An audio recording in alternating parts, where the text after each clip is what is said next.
Hello, Blood Bowl Grud here. Now I'm only introducing the Tier 3 podcast because they've promised me a big bag of money and the chance to touch Bob Bifford without him noticing. Ooh.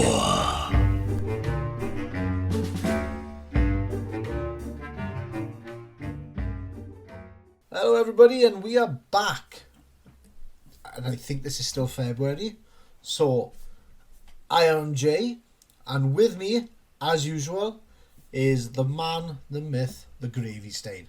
Our good boy, Beard. Beard, how are you, buddy? I'm not too bad, Jay. How are you keeping? Oh, I'm alright, but I've been muddling along, I will say, but yeah, it hasn't been a great month, hasn't been a bad month. So, we are going to jump straight into it this month. So, there's a lot to talk about. We wanted to finish our almanac talk on the halflings, because I think I was trying to get into that a little bit last time that we had to edit out. But yeah, where we talked about how they shafted one of my favourite players, there was a player that looked absolutely amazing that's come out of the blue. So we will get into that after. But I got a few things I got to talk about first. We have got our YouTube channel. Yep. And I did say on our Facebook page that I was going to do a painting stream. YouTube is playing us up, as in, for some reason, I can't live stream.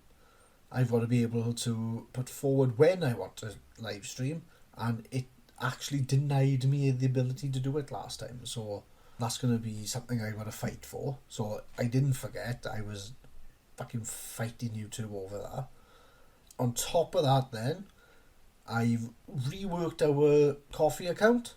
We have now got an ability on it. If people want their name in a roll call on our roster of excellence, they can donate £1 and they will have their names in a call out for next month onwards.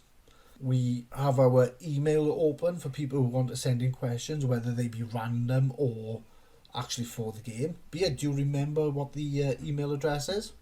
I do. It's tier3podcast@outlook.com. As Jay says, that can be for Blood Bowl related questions. It can be for the times where we say my choice or Jay's choice. Or if you just want to tell us a new tea to try at our next Blood Bowl event, let us know. Yeah, I happily lose with anything. We've also got our Facebook that you can reach us on, and Twitter. We have been not very active on Twitter lately, but that's coming to a bit of a change now that Blood Bowl 3 is out, and I got to just air my grievances half the time on there. But that's neither here nor there. Beard, how's your hobby been, bud? My hobby's not been too bad. I had a little bit of a stuttering start back in January, and then I finally realised, shit, World Cup tickets are live. So I've bought my ticket, I will see you all there.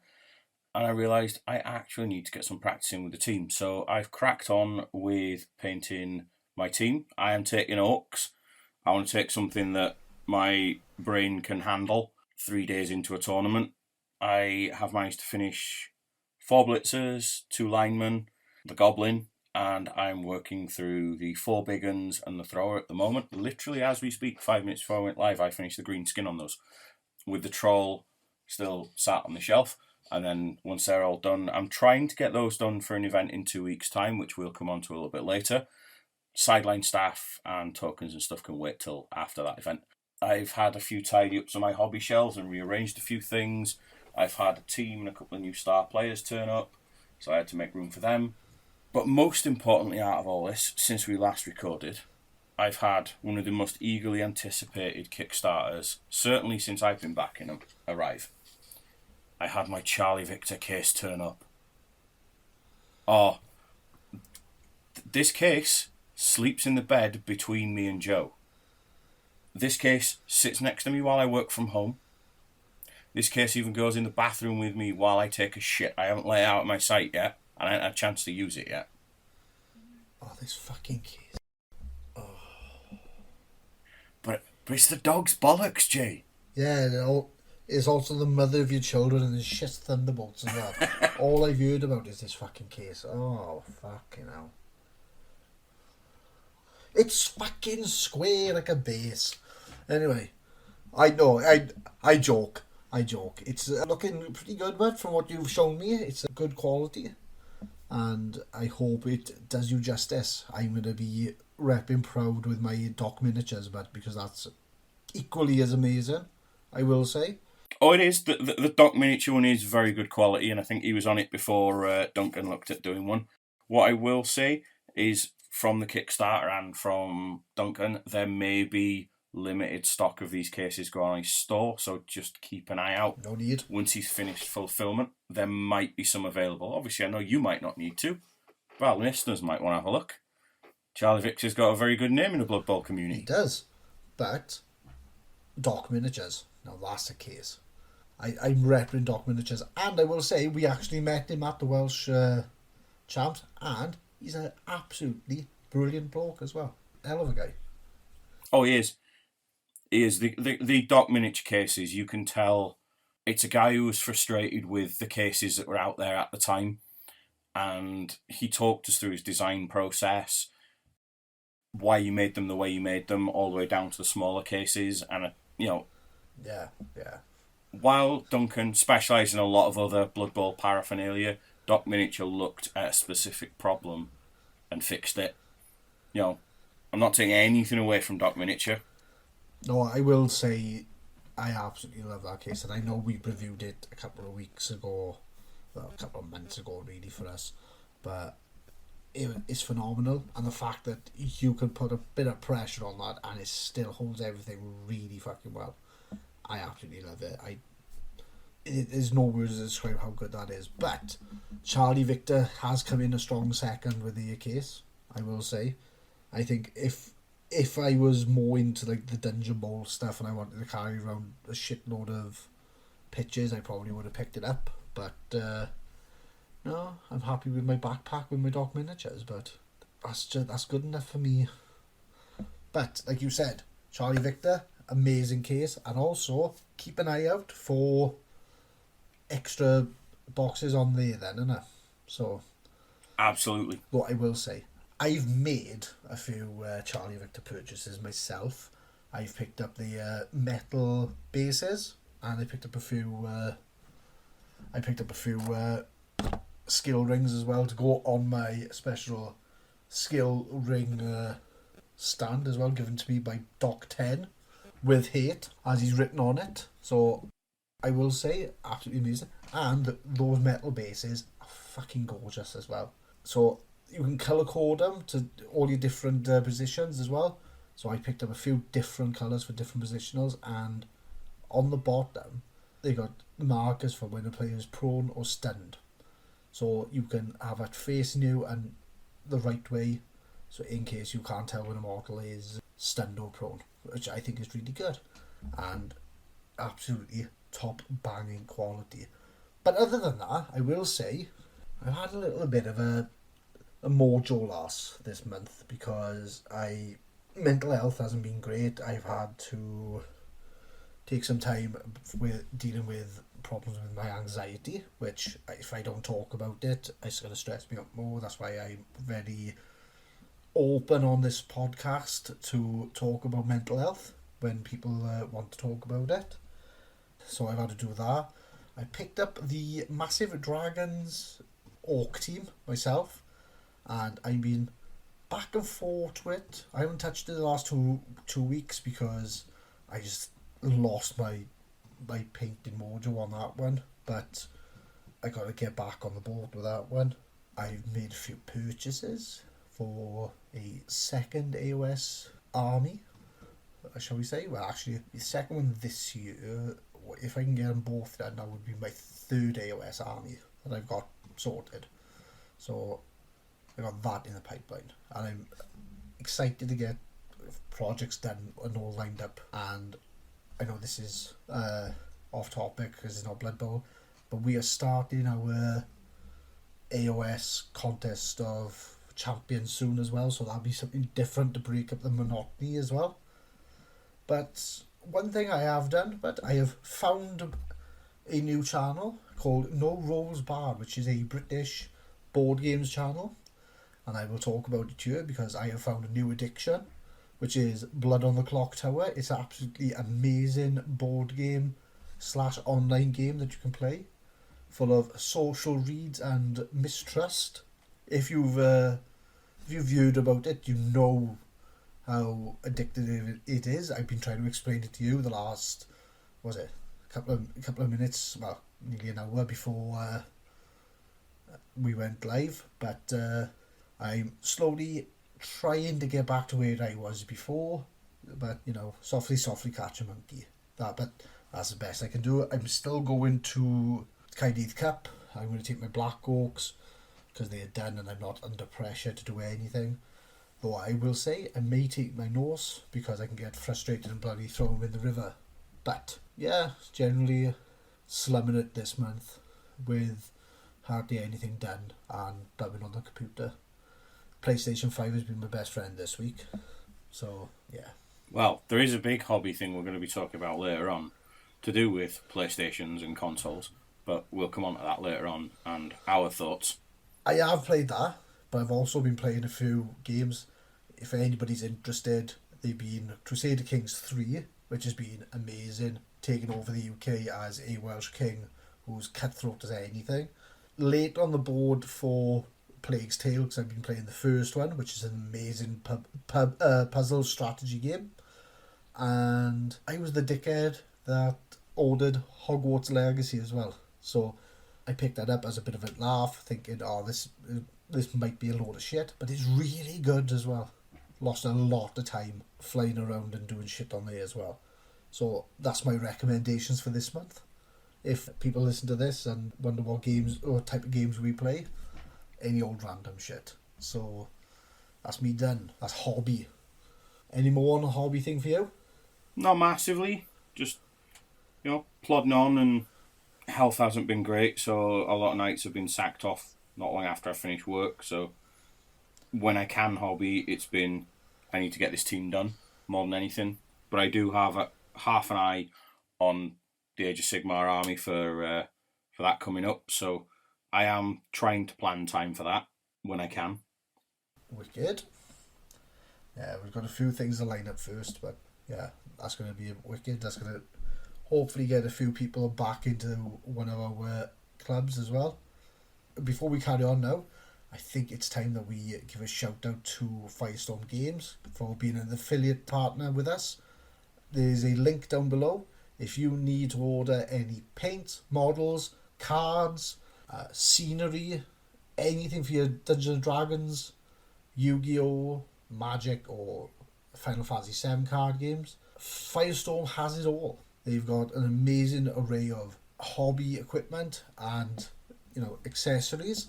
So if you need to stock up, head to our description below where we will have a link to Firestorm Games, and through that, if you make a purchase, we get a kickback from them as well, so that's going to be helpful. We've also confirmed a date for Coop and Drag 2, which is 15th of July in a beard. It is indeed. The rules pack for that will be up within a week of us recording this. I'm just making the final tweaks because I wrote it in my half-drug adult state at 3 a.m. and, it makes zero sense at the minute, so... Best things are always written at 3 a.m. They are, but this makes several references to Gravy, something about the War of the Roses, something else about Gravy, and then... I think at that point my face just hit my keyboard, so I need to redraft it, but it will be up within a week. It'll be on an approved, it'll be on Talk Fantasy Football, and you'll be able to start buying your tickets. I retract my former statement, not that everything is good at 3 o'clock in the morning. Right, we, good listeners, were part of Iron Knuffle for, an hour and a half? Where we talked everything from Blood Bowl to this stupid fucker's gravy addiction. So if you were interested in listening to that conversation, head over to the Iron Knuffle. You'll find them on all podcast providers, and I think we are probably the last but one episode. We're like 6.5, so yeah, it'd be interesting. Also, Game in 2 Minutes, the pair of us took part in that, which was quite interesting, where we put pay them to shame. Rumour has it that their record for Game in 2 minutes first off changed hands at least once. I won't spoil that for whom. But apparently, between the two of us, we set a record. So go over, check that out, see how quick me and Jay can tell you about an entire game. Tell us if it's entertaining. For the original OG Game in 2 minutes, go check out I Have Nuffle. We pissed in their eye on that one, but there was no way they would have beat us. We were fucking phenomenal. Right, so have you got your information up, my boy? I have indeed. I am on my NAF page now, so I can tell you how I got on at the Welsh Championships. Go for it. This was Talking to Firestorm at Firestorm in Cardiff, and this was the Welsh Nationals, as we said. I decided to go with Lizardmen because I've not taken them to an event yet and they were finished, breaking one of my usual ideals of get a team done for each event I go to, but then I'd not taken them before, so does that really count? I went with Guard Crocs, 6 Saurus, 5 Block, 1 Mighty Blow, 2 Chameleon Skinks, 1 with on the ball, and I want to say 3 regular Skinks and 3 rerolls. And a partridge in a pear tree. Although if you've seen the new Amazon team, they've shot it down with a bow and arrow out of the tree and they're now wearing it as a headdress. I drew Purple Goo, round 1. Very, very good English coach. Very well respected in the Blood Bowl tournament scene. And I lost 1-0, which against a name like Purple Goo, I was quite happy with. I'm familiar with him for the online gaming scene. Heard the name a few times before. I was quite happy with only losing 1-0. Coach of that calibre, especially considering I'd not played a proper game of Lizardman. Game 2, I came up against our mate Pento, who you may remember from one of our very earliest episodes, ran BBBB Q Bowl in Cardiff. I drew 1-1. Isn't that the one where I... Isn't BBBBBBBBQ where I won Best Painted? It is where you won Best Painted. It's also where I have horrific nightmares of your Black Orcs and a column of fire belly. Yeah. Deleting 7 of my 11 players. So, yeah. The last amazing game I've ever played that was, but fair play. But it's that good a game, we still talk about it 2 years later. Yep. Yep. I drew 1-1 against Pento in a mirror match. Again, I was happy with that. We had a good game, we had a good laugh. By which point you had already coined a new phrase from the Welsh Championships, which I'm sure you will come on to. I then drew Game 3, El Spoonio and his Orcs. And in that game, I lost 2-1. However, I did come very close at one point to scoring a second. Had it not been for me failing a dodge, I could have got over the line. It could have been 2-2, but wasn't. I did do some suicidal defending, where at one stage I think I rolled 15 dice just to get a 1 dice block. It did stop him scoring for a turn until he scored the next turn, so it didn't last long. But it showed how suicidal I was prepared to play my my skinks. After all, it's not a league game, they're going to regen. Game 4, which this game is the one that I reviewed as my game in 2 minutes, was against Biggs Hancock, who'd flown over from Germany for the Welsh Championships. He brought ogres. You are going to shudder when I say he brought Cutemals. They were well painted, I did like them. I think the first Cutemals game I've played in person, and I genuinely didn't mind them. In one turn... Was he the guy I shouted at for having Cutemals on square bases? Yes. Yeah, because I call him a dinosaur. Hi! If he's a listener. But it was a great game. I've taken ogres recently, as you all know, from Tash Bash. Gracious enough to let me know exactly what was going on and when, because by the end of the day, or start of the next day, depending on how my first day has been, I can struggle a bit. Managed to win 2-1. One turn, I managed to surf and kill not only one ogre, but 2 more snotlings in his suicidal defending phase. Won that one 2-1. I then played 20 Phoenix. It seems me and he share a first name, and we are destined to meet regularly on the Blood Bowl pitch. I think that was our 3rd or 4th competitive game now at tournaments. It's probably the opponent I've played most at tournaments other than you. I think you've played him more than me. I think I might have done at this point. Yeah. I managed a 1-1 draw against his All World Alliance. Again, with this one, I failed a dodge, which I could have won 2-1, but then there were things that he failed as well, where it could have been 2-1 for him. And it was a really fair game of dice. Early on, he lost his tree man and 2 human linemen, and then didn't lose anything after that. But as far as dice go in a game, it was probably about as fair as I could have asked for. So to manage to draw that 1-1 I was really happy with. And then I played a friend of ours who you think has probably the best NAF name going, Bubble Fuzz. I love Bubble Fuzz. You can't say without smiling. I couldn't play this game without smiling either because we had a great game. I struggled through day 2 with a migraine to a point where I was unwell more than once. But it was day 2, it was home tournament. I was not missing it. This one went down to the wire. We were still playing when they shouted 2 minutes left.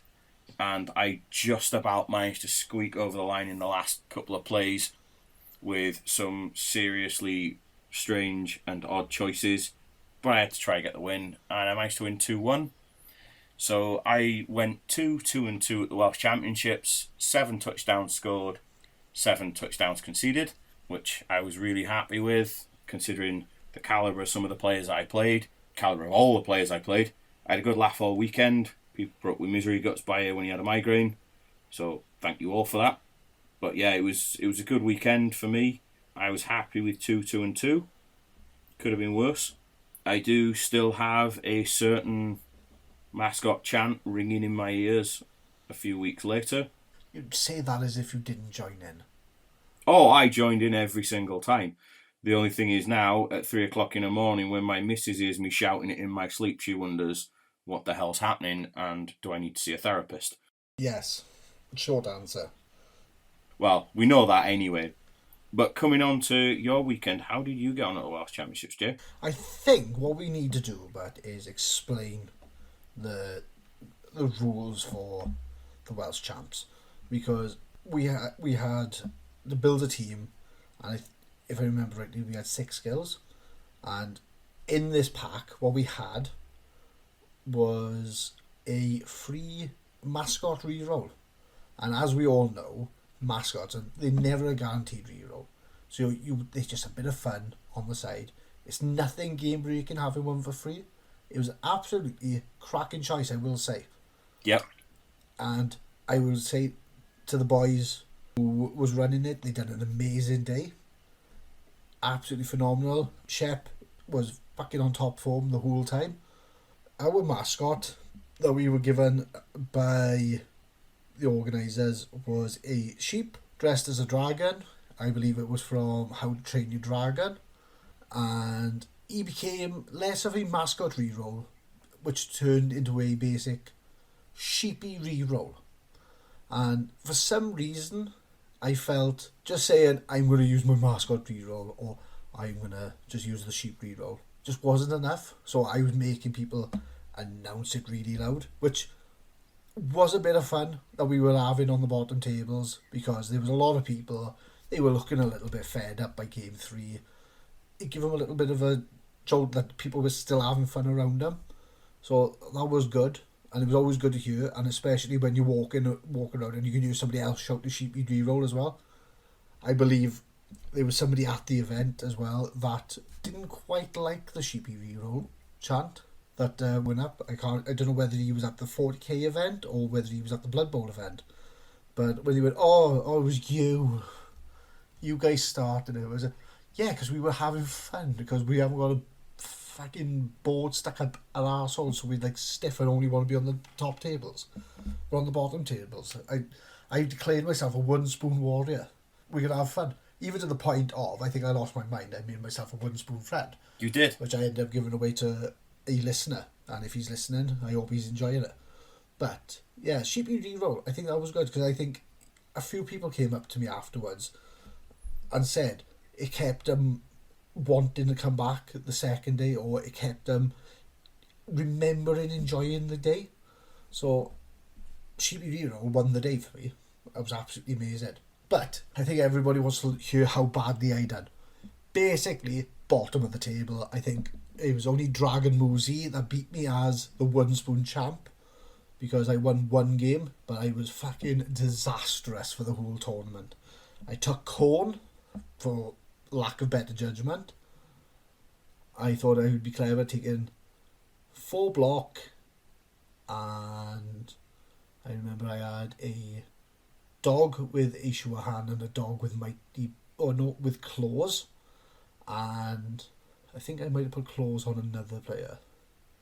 Did we have 6 or 7 rules? I can't remember. I've taken Corn to a few of them now, but it was basic bog standard bitch Corn team, and the dice are forever against me, I will say, because I don't know whether I just make shit rolls or whether my decisions are probably too late to actually do anything decent. So, game 1, Genghis Kong, Wood Elves. He actually scored a touchdown. Unfortunately for me, Genghis scored 4. I thought that was going well then when you said you managed to score a touchdown. We're always on to a winner when you start. Yep. He scored 4. And that was to the point of, I think I took out 5 of his players. He still managed to score. And my one touchdown, he was a little bit, I can't believe you out-elfed a bloody elf team, because I managed to dodge into a tackle zone, pick up the ball, dodge out, run, pass, run, hand off, pass, go over the line. It was like having Dark Elves. I was just all over the shop, and somehow it managed to work. Granted, I used my last reroll to do it, and a sheepy reroll. Are you sure you shouldn't be playing elves? Oh, wait, we know what happened at Midwinter Madness last year. We won't go down that route. Which was a year on the day of the Welsh Champs. The disastrous 8 fail 2+ dodges. So I think that was my only bit of condolence for that. Was that just one game where I managed to do that with Corn. So, I was like, fucking Corn are never going to bloody out-dodge a bloody dodge team. So I don't think I done too bad. And as you say about Willis, I have a forever opponent, which is always going to be CT. CT always manages to beat my ass when we meet at tournaments, but he's always a pleasure to play against. Took his Orcs and beat me 1-0. So, didn't do too bad. Normally he beats me at minimum 3-0. So, I felt pretty good about that one. And then to top the day off, I met a new friend of ours, Demenzia, who informed me he has not played Blood Bowl in 7 years, and he picked up the Necromantic team a week before and painted it, and was still learning the new rules. Beat me 3-0, so I felt really good at this stage, where I was getting my ass whipped by people that's not played in years. But no, Jay, don't think of it that way. Think of it as, this is a returning player. You're helping them enjoy getting back into this game. Oh, we did. Especially, he saw the fun of Sheepy reroll as well. So he was very loudly announcing it. And he done it for the whole tournament and the day after as well. So I was happy about that. Yeah, he tore me a new arsehole.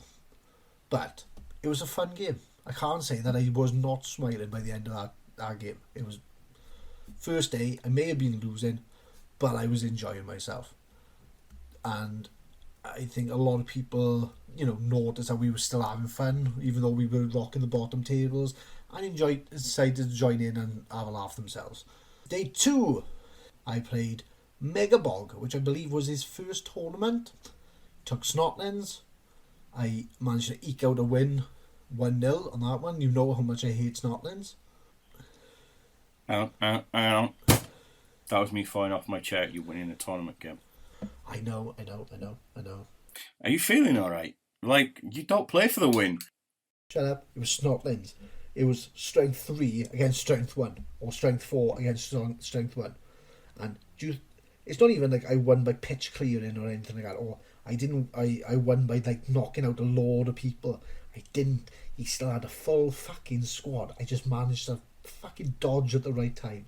It was just, they snotlings are a pain in the arse because they're like little green fucking rubber balls that just fucking go where they want.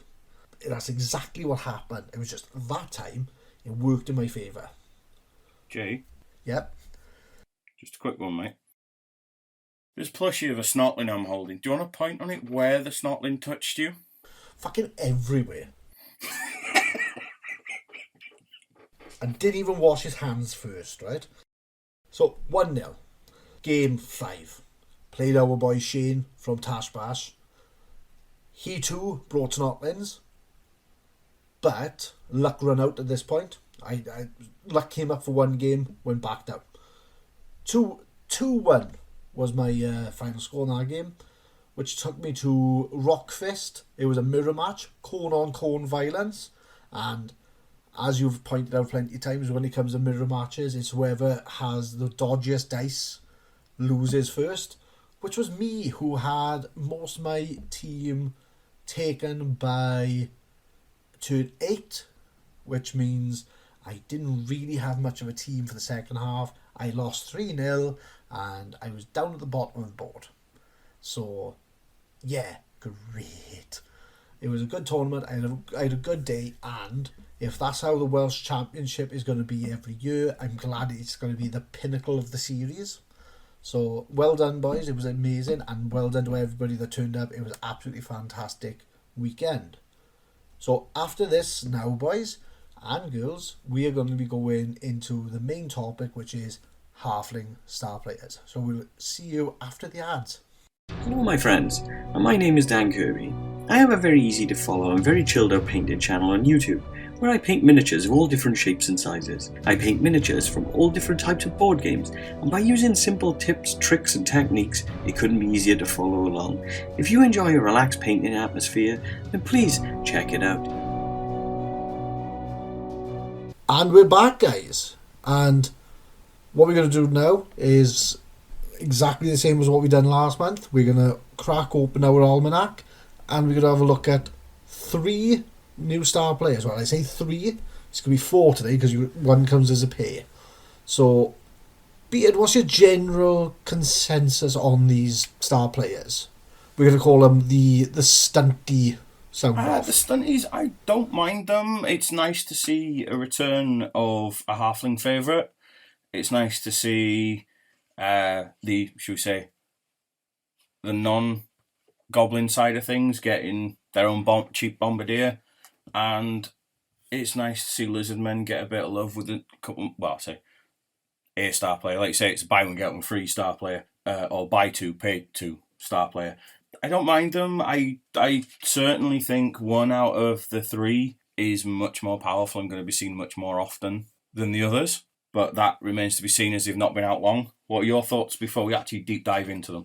There's going to be some that I think is just awful. There's 2 that are actually pretty good, and I can foresee by the next FAQ there's going to be a price hike on one of these stars as well. That's what I'm going to be guessing, because it's just a little bit too good for the pricing. Without further ado then, shall we start? And we're going to start on Dribble and Drool, the Lizardman duo. Before we get into it, Beard, what's your view on star players that's got to be taken as a pair?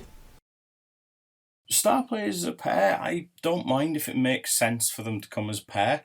I know we've got Grack and Crumbleberry. I know we've got Swift Twins. We now have Dribble and Drool. I think the idea is fine. It's just the majority of teams that would take these pairs, they're already a bit expensive. So Dribble and Drool are generally intended for things like Lizardmen. Swift Twins are for elves. Grack and Crumbleberry are going to be on mostly for Imperial teams.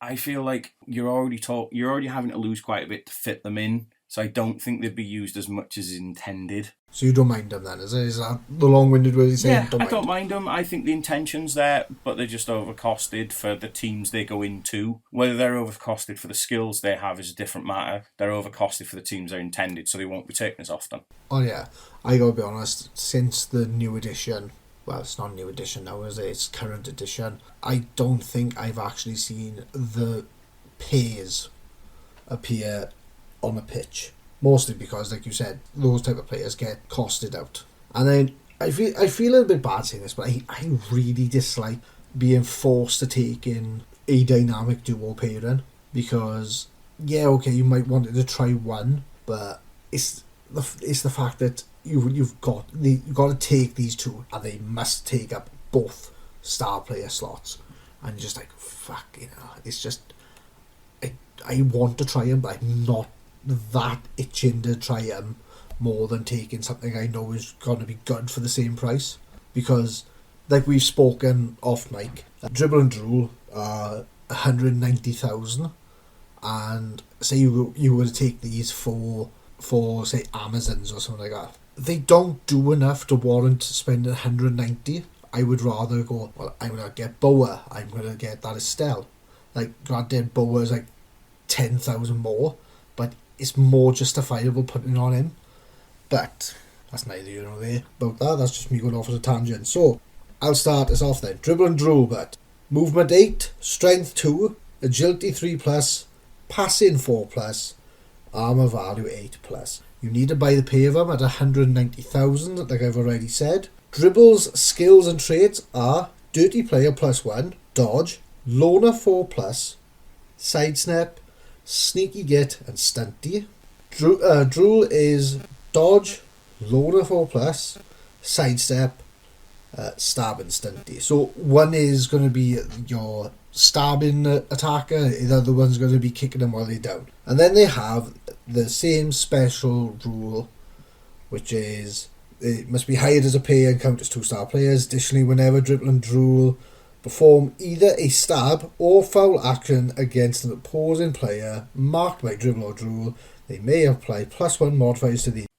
That's marked by both Dribble and Drool. I said stab or foul, and I said marked by. Marked by Dribble or Drool, you said.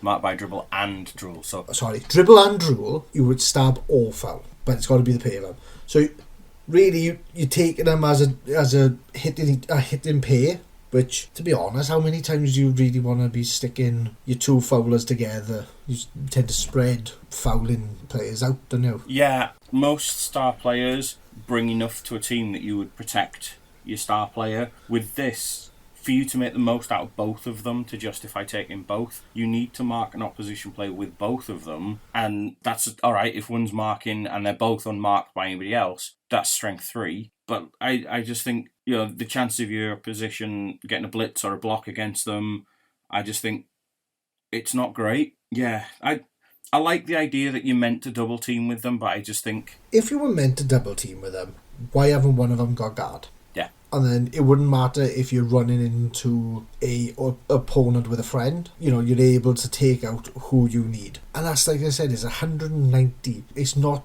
doing the job that you needed to do. Because like you said, you need the pair of them to go together to get the +1. And then you need to be able to hit that player with, preferred 2 dice. You can get away with a 1 when you're just gambling. But they are strength 2, so you're going to be quickly outmatched if you're outrunning your team, really. So can't really see the pair of them being taken. I might be wrong, but I don't know. They seem like the star players for a fun game, not star players for a league decider, something you would take to a tournament. I completely agree with that. I think it's one of those where, unless you're going to a tournament that has a special funky rule where every team gets to bring one of the doubled up bunches of stars, I can't see for 190k somebody... Because bear in mind, you've got to fill out your roster of 11. On a Lizardman or Amazon team, most events are somewhere between 1.05 and 1.2 million. On an 11-man team, you are not going to have 190k left over for 2 players. Oh, no.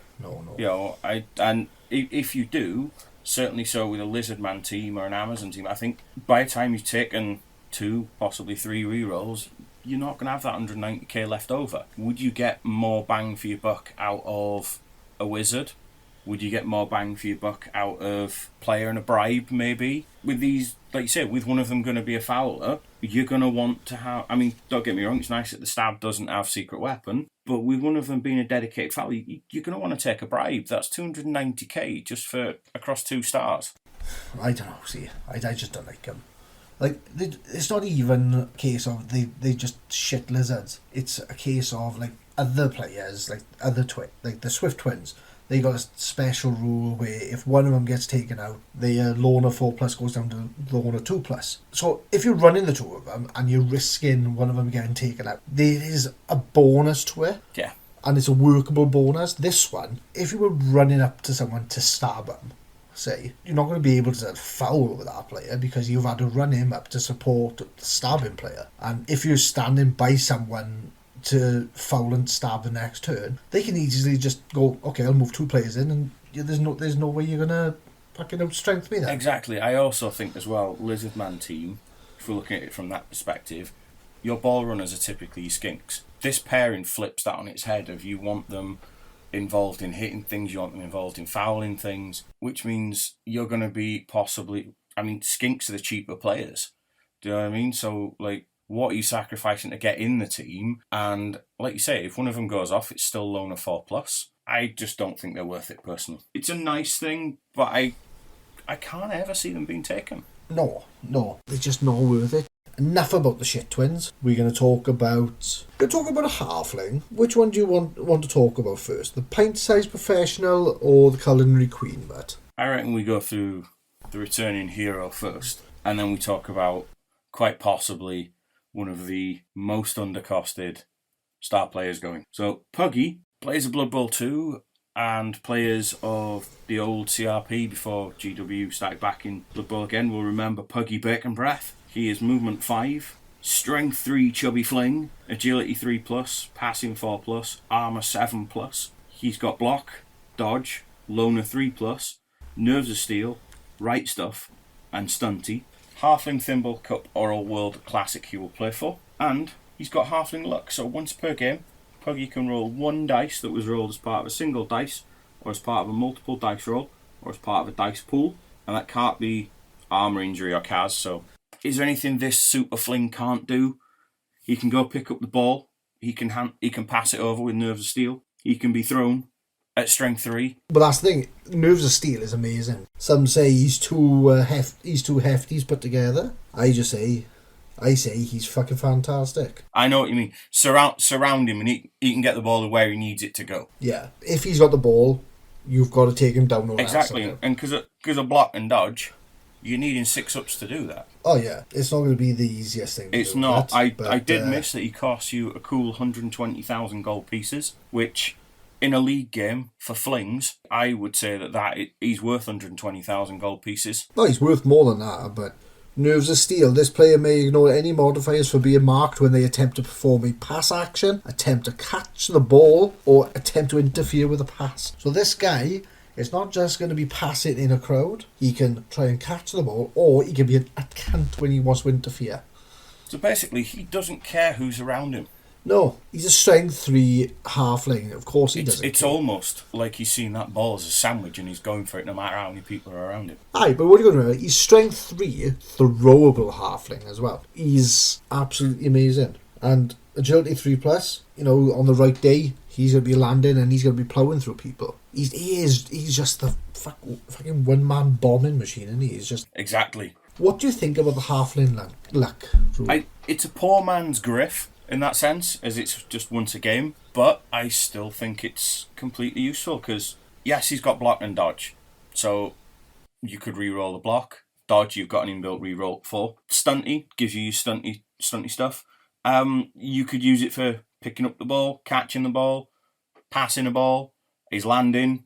I think, for me, that halfling luck, because you don't have to, it's not like it's basically a reroll that you can use without using the loner 4+. You don't have to roll loner on it, so I would be saving that for a 1-turn attempt, personally. Yeah, the other thing is, halfling deck, isn't it a cheaper version of Ripper's special rule as well? It is. Ripper has exactly the same thing. He has once per half at 250, but at 120, which is more than a 50% discount really, you get the once per game rule. I think I prefer that special rule once per game on 120,000 gold player, rather than sticking that rule on a big guy, which is supposed to be a thinking man's troll, who, as I pointed out last time, is fucking got a worse loner roll than a fucking train troll, so I don't understand why you wouldn't take a train troll rather than this motherfucker.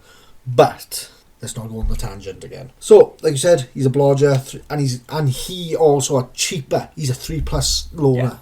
Yeah. A fucking halfling is pissing in a fucking troll's eye. See, taking into account the next star player we're coming on to, I can see fling players taking Puggy and Cindy instead of Griff. Oh, fucking course you would. You'd be rude not to. Or you've gone through your league game. It's coming up to your finals. Somehow that halfling team that's been battered is going, right, we can throw it all in on the last game. Gives you all the cheapest players, and he's got enough money then for Griff and fucking Puggy. I would shit bricks having the two of them to fight. But didn't they do a model release of Puggy? I think he's coming in a dual pack with him and Cindy. I believe he is. And I will say, I like the model. It's not a fucking Bryce. It's a good looking model. Should we come on to the star player that we've all been waiting for? Nobody's been waiting for, but everyone was very excited once they read the rules, you mean? That's the one. Yeah, Cindy Pie Whistle, right? Absolute fucking amazing model. And I will say, I fully like this model compared to Puggy. Like, Puggy's like a 90%, this is 100%. But I get ahead of myself. Movement 5, Strength 2. Usual halfling strength. Agility 3+, passing 3+, armor value 7+. All seems above board at this moment. Skills, she's an accurate bombardier. She's got dodge, loner 4+, secret weapon, and stunty. She's not got right stuff, so you can't throw her into a better position. But accurate and bombardier, that's a nice little touch. She plays for the Halfling Thimble Cup or the Old World Classic, so it's the same as Griff and Puggy and everyone else. So if you want him on your Old World Alliance, humans, halflings, Norse, you name it, it's there. And then she's got a special rule, all you can eat. Once per game, Cindy may perform 2 throw bomb special actions rather than 1, though she must commit to doing so before making the first action. If she does, immediately after performing the second throw bomb special action, roll a d6. On a 1 to 3, Cindy is immediately sent off. All that for the special price of 50,000 gold pieces. See, you compare it on a like-for-like basis with Bomber. Bomber is the same price. Hang on a minute. Go on then. So Cindy is movement 5. What's Bomber 6. Cindy's strength 2. Strength 2. Agility 3+. 3+. Passing 3+. 3+. Armor value 7+. 8+. And that's generally in line with the 2 squads, though, isn't it? Yes. So when you think about it, though, Bomber can choose for the bomb to detonate if they've caught the ball. Cindy gets a chance to lob a second bomb the same turn. Bomber, how many times has Bomber fumbled, blown himself up, and died? Or been hit before it can do anything? Oh, plenty of times. Exactly. With Cindy, if your opponent sets up Cindy opposite you, you have to think, possibly even as early as turn 1, 2 bombs are coming my way. You have to be really careful how you set things out, so you set things wider apart. Oh, yeah. Giving the opportunity for... You don't want 2 bombs being thrown and you're like, shit, that's half my team down. But then it's so much easier to like fucking wind through the team, like, you know, it's amazing. So comparing again now to Bomber, what's his skills again? Has he got accurate and bombardier as well? He's got accurate, bombardier, yeah, dodge, yeah, loner 4+, yeah, secret weapon, yeah, stunty, yeah. And the only extra one is right stuff, so he can be thrown. Right, okay. But he's 80,000, isn't he? No, he's 50,000, same price. He's 50. Oh, right, okay. Oh, what am I getting mixed up with? You're thinking fungus. Well, I would still say I think Bomber Dribble Snot is going to win on a like-to-like basis, like, you know. Yeah. Oh, I don't know. See, I don't know whether I prefer the 2 bombs or the one that detonates even if some fucker catches it. See, look at it this way. Everybody with Halfling Thimble Cup or Old World Classic now has a direct response for Bomber. Oh, yeah. Hey, look, you have a guy that can lob bombs. So do I. You know, you now have the same option as your opponent, just slightly different special rule. Yeah. I wouldn't worry too much about the movement because you're going to want her somewhere in the middle of the field. They're both really good. I like Bombers are so fun as well. I like her. I think she's really good. We're probably going to see her a lot more than Puggy, I reckon, because I think it's cheaper to get the the bribe and Cindy to keep her fucking about. If you roll a 1 to 3, she gets immediately sent off, yeah? Yep. Could you use a bribe in that instance to keep her on? Well, yeah, because it's a sending off. You can, it doesn't say no bribe can be used against this. So you could use a bribe, keep her on, and then still bomb the shit out of people for a half. Yeah. That's really fucking useful, mind, isn't it? Yeah, I think I would pick her over Puggy just for the sheer fucking chaos it can cause. Yeah. What about you? I agree. I think Puggy is there for scoring. Cindy is there for the war of attrition. It depends which route you want to go down as a halfling or possibly human, old world alliance, nobility player. I think that, like I say, she just offers you your opponent going, haha, I brought Bomber. Well, haha, I brought Cindy. Fuck you.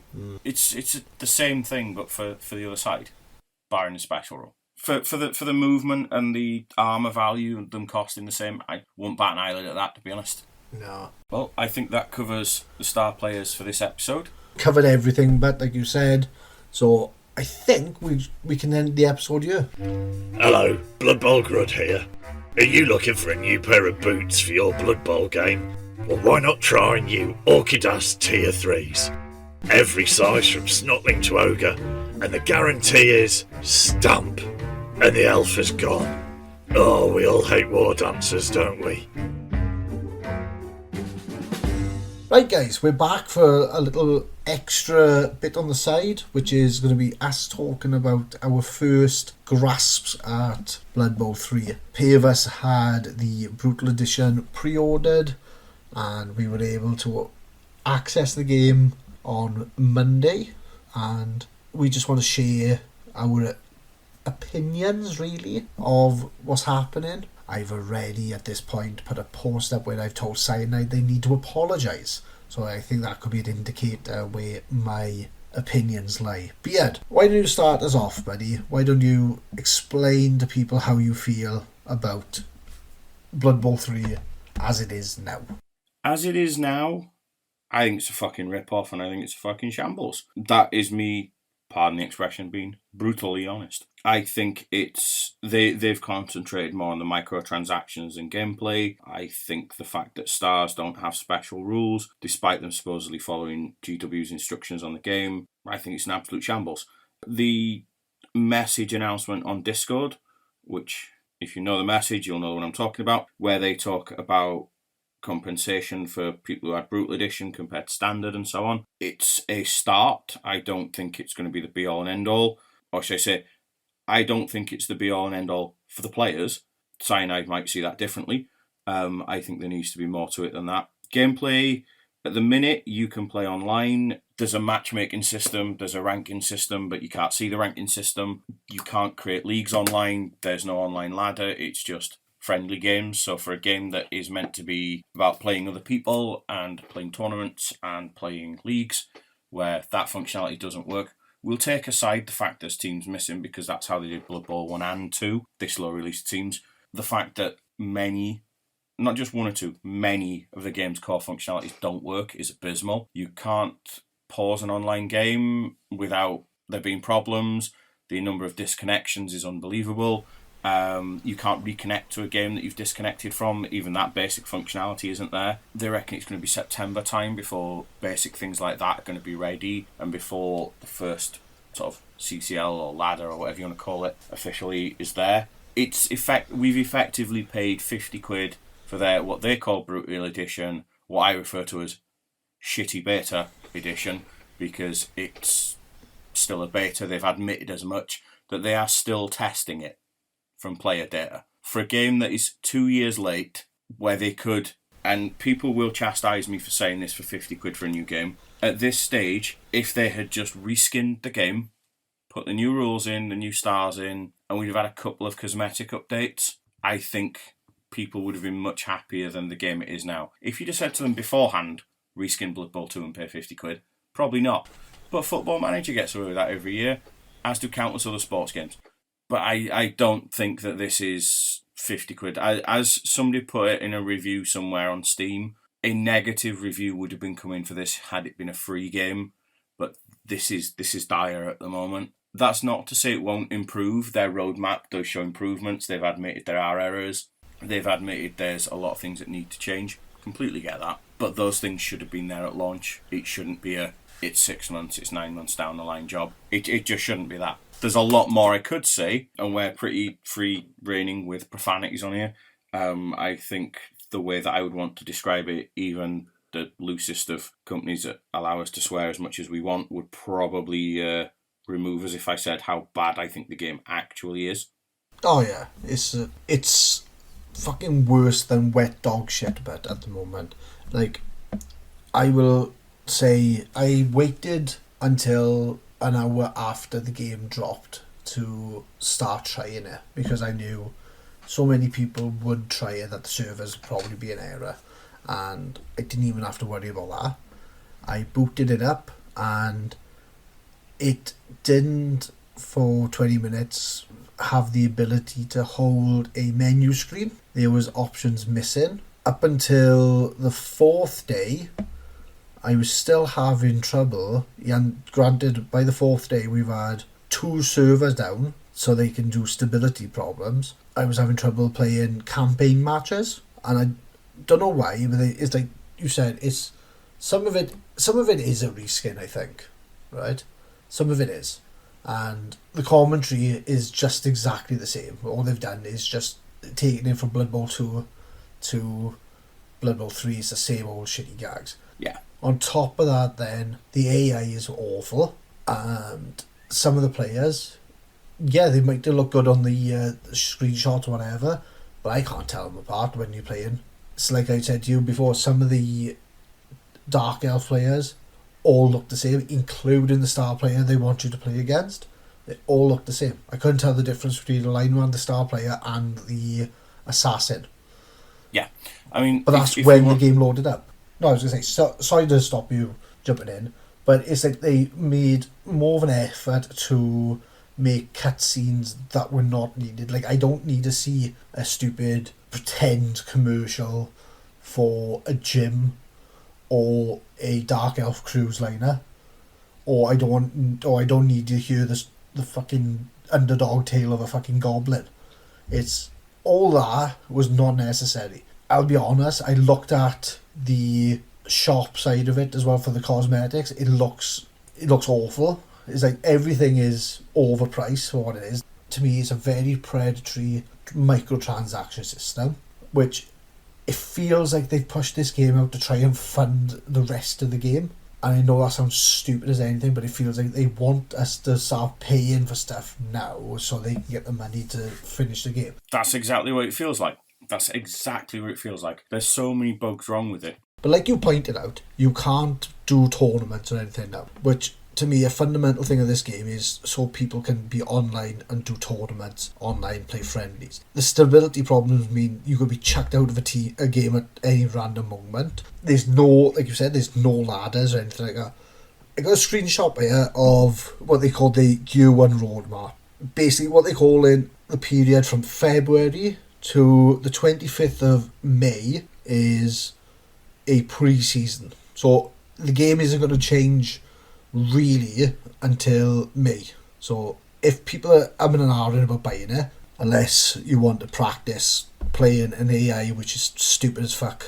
The AI is even worse than Blood Bowl 2. Blood Bowl 2, there was an AI that, you know, if you wanted to learn a team, and I've done this when I've been picking up a new team that I've not looked at before, play a couple of games against an AI that doesn't know what it's doing.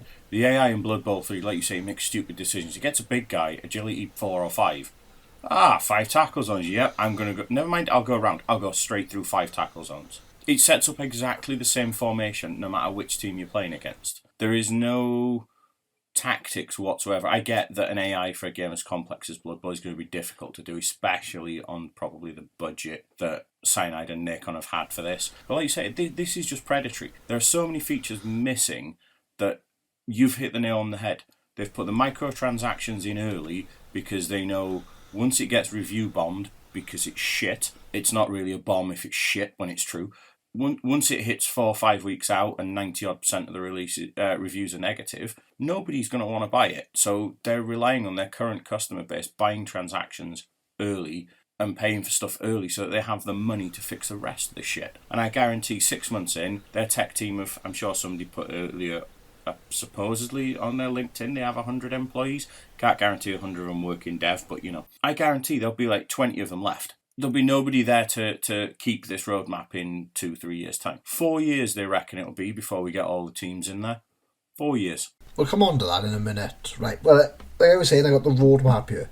25th of May, they said that's where we're going to see our first new faction, the first new Blood Bowl pass, new customizations, and a new competitive season. I don't know what they mean by new, because it would be the first.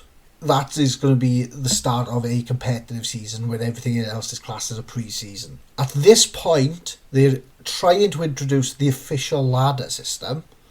So that's your online ranking system. And they're on about in-match readability optimization. And what they class as Season 2 is going to be, by the look of it, August time. So it looks like there's going to be 2 months class as a season. So you'll get then the new faction, your new Blood Bowl pass, new customizations, all that shit. A replay mode is going to be put in, and a spectator mode. Which, okay, if you're charging people, between 30 to 50 quid, official ladder, replay mode should have been in already. Yep. And like you said, there's no pause system or able to connect to a game after disconnection. That's coming in Season 2. You've got to wait until August to have basics put into the game. And then Season 3, you get your faction, your Blood Bowl pass and all that shit. Season 3 is in November, and that's when they're hoping to introduce the star player special rules. So the game is not complete. The game is far from being complete. There's skills on top of this. Don't work. Like you said, multiple block doesn't work. You can't chainsaw properly. Yeah, they're looking to update the rules. So obviously there's going to be an FAQ coming out, which they want to go in line with. And then possibly ready for Christmas, we get crossplay. So we can play our friends on Xbox and PC and whatever else. The rest of the year is just going to get it from beta to basic game. I know it was 2 years late. They could have held off a little bit longer just to put the bog standard basics into this game. It's ridiculous. They are more interested in microtransactions than anything else. Like, yeah, I get we didn't have the full team roster in Blood Bowl 2. But it felt like there was a more complete game out originally, waiting just for extra teams rather than here's an incomplete game with the teams already built. It was just, we're not going to unlock them yet because we've got to put all the other basic stuff into a fucking game. Yeah. I just really don't know how they expected people to be fucking joyous about the fact that this is out. It's not complete.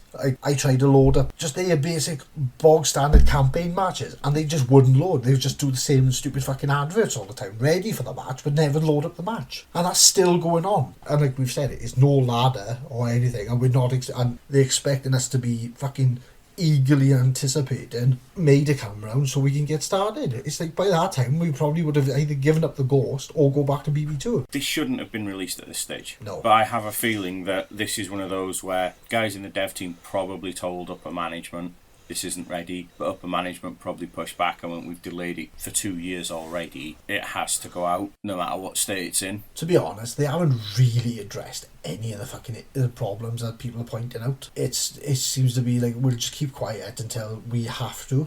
Yeah. I'm really disappointed with it. I'm really disappointed with the way they're going about it. We've all been duped into this now, which is the worst part of it. I don't know whether I'm going to be the only one like this, but I ain't paying anything out until we see what this bloody season's going to be like. Because there's not going to be any guarantee. The official ladder system is going to be coming in May, because they might turn around and say, oh, it was shit. It was shit, we're still working on it. Yeah, I saw one review that said at this stage you could compare the release to being as badly released as Cyberpunk. However, at least the Cyberpunk developers admitted where they've gone wrong straight away. They admitted what needed to improve. They admitted where they felt they'd let players down, and they said what they were going to do to improve it. That might have taken some time for them to do, but at least straight away they went, oh shit, we didn't think it was that bad on release. Yeah. Now we realise we're really sorry. We've got this, and this to fix. Give us a chance to fix it. And Cyberpunk, since then, I know a few people who've played it, and they've said it is now a complete playable game. It should have just had that care beforehand. That sort of quality control beforehand, where Cyanide they just seem to be sat there heads in the sand dealing with server issues rather than, actually... It got to a point on the official Blood Bowl 3 Discord, I spent an hour the other night watching it, just watching the chat. There were people being kicked for telling them the truth about how bad it was. I can believe that, yeah. Giving an honest review and saying this and this doesn't work, you have scammed us, saying this was a 50 quid game. The people that didn't order it through Steam, the people that ordered it through Steam, yeah, they could get a refund, but places like CD Keys, other places like that, they wouldn't be able to get a refund. I'm sorry, this is not a 50 quid game. I have played free-to-play mobile games that upon release were better than this. They didn't make any bones about the fact that it was going to be a bare bones game. Blood Bowl 3, they tried to release it and pull the wool over people's eyes. Through the betas, they ignored dozens. There's streamers out there that don't get along with each other. They put a document together between them all to say where it was all going wrong. Bear in mind, these are guys that make their money off streaming Blood Bowl 2 and streaming casting of cut games and so on. They put a massive multi-page document together to Cyanide to list where everything was going wrong. They even suggested, let us as streamers play test it for you, we know the rules. They totally ignored that. I can totally believe Cyanide would kick people for being honest with them. To be honest, I've tagged them in a post on Facebook and on Twitter saying how I think they should apologise to the fan base because they have provided a very subpar product and try to pass it off as a fucking, high quality, 5-star, bloody 24 carat turd. It's not. It's something scraped from the bottom end of a diuretic hobo shoe. It's fucking useless, right? But I'm being honest. I got no dog in the race by that. It's like I'm not a streamer that's gonna play on it. You've got people like Andy Davro who, yeah, they know the problems, but they still got to put out content because this is the money coming in, this is their income, and they still got to work around it. On the other hand, we play tabletop. This Blood Bowl 3 would have been an extra, and I can easily say to Cyanide, fuck you, Cyanide. This is a shit game. Apologise, because you have really fucked over a load of people. Who wants to be remembered as the worst fucking flop in a fucking launch history? And that's all this is going to be remembered for. Is the fucking, we've released a £50 game and it's not even £10 worth of it working correct. I do feel like if it had the marketing of something like a Cyberpunk or like Hogwarts Legacy or something along those lines, where it had that kind of marketing and they were aiming at that level of player fan base, I think it would go down as a bigger flop than Cyberpunk. It's only because the fan base to play Blood Bowl 3 is so specifically small compared to games like that it's not getting trashed like it would. That's the only thing that they have in their favour at the minute. Like you say, we play Blood Bowl tabletop as a hobby. We paint as a hobby. We podcast as a hobby. We don't earn money off any of this. We just waffle away and put our recordings out there, and if people want to listen, you guys crack on. This rant between the two of us is probably our biggest combined rant where we agree with each other on something. This is us wanting to keep the community alive. Blood Bowl is Blood Bowl, whether you play that on Fumble, whether you play that on tabletop, whether you play that on Blood Bowl 2, 1, 3, whether you've got cardboard cutouts and you've got a dice each. Blood Bowl is Blood Bowl. Hobby is hobby. You will grow the game if you get a competent video game.